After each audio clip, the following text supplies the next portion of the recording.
People that are always in relationships. How do you skip from one relationship to the next? Where do you meet these people? In my experience, people who are serial monogamists emotionally check out of their current relationship and start looking for their next partner long before the end. Had this happen with two exes. Both pulled away over the course of about 3 to 6 months, and immediately after our breakups were dating people they knew from work, hobbies, extended social circles. I don't know if this is a widespread phenomenon, but that has been my experience. You mean you don't keep spares in your basement? It's not a healthy trait to keep bouncing off from one relationship to another. It goes to show that people are afraid of being alone or are always codependent on a partner for happiness. Many do this cause it's a short-term solution to move on quickly and not deal with breakups in a healthy manner. But since you asked, I know some people who keep backups through online dating or from work or friend circle.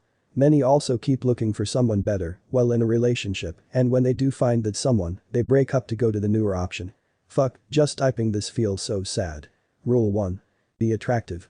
Having hobbies. You can meet so many people that way. I recommend going in with the intent to just make some friends. If you're desperate it's going to show, and desperation is not attractive. Having friends gives you a support network and the potential dating network.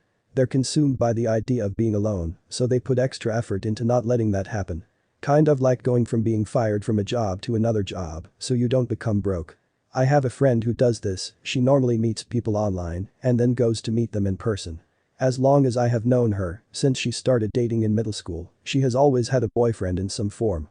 I honestly think it was because of her mother, who treated her sister better than her and didn't act like she wanted her around.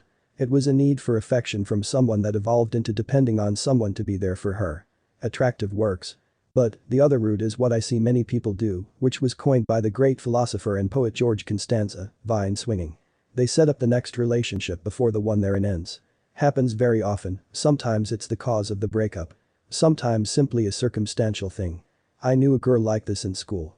In those 4 years, she had 5 boyfriends and I had none. Since school, she has been engaged twice and has changed careers several times. I on the other hand have had one boyfriend and one career path. Some people crave change or have a lower bar for entry. One is not better than the other. People live their lives differently. I was jealous of her at the time, but knowing myself, her life would have been too chaotic for me. I literally started dating the guy who sat next to me at work after I broke up with my ex. Strangely enough, my ex also sat next to me at work at a different job, so I guess I just choose whoever is physically closest to me.